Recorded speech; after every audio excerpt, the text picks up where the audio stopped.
Ko'zim yumib seni eslayman, tunlar jimjit seni o'ylayman. Ketgan bo'lsang qaytib kelmasang, yuragimda izing olarkan.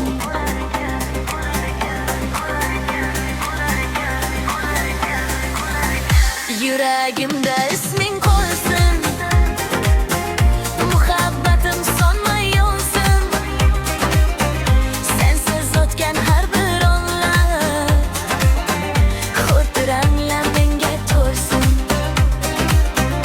Qo'llaringni sog'inaman men, kulganingni unutmayman hech. Taqdir bizni ayirdi balki, sevgi ammo yashar abadiy.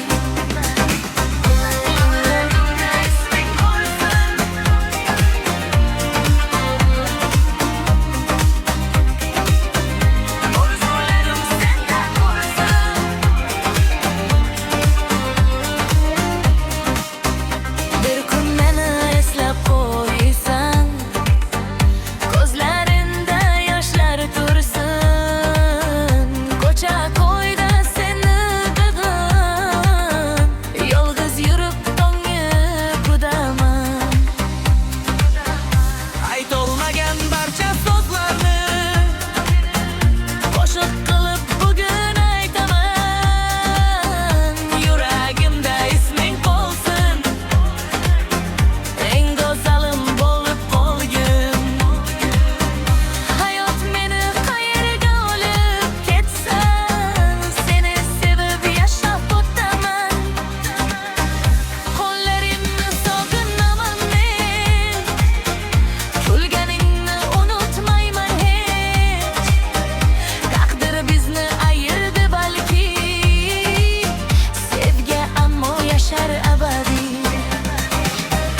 Yuragimda isming qolsin,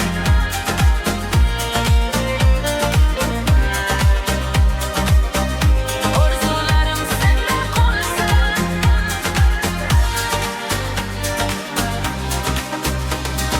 Qo'llaringni sog'inaman men, kulganingni unutmayman hech. Taqdir bizni ayirdi balki, sevgi ammo yashar abadiy.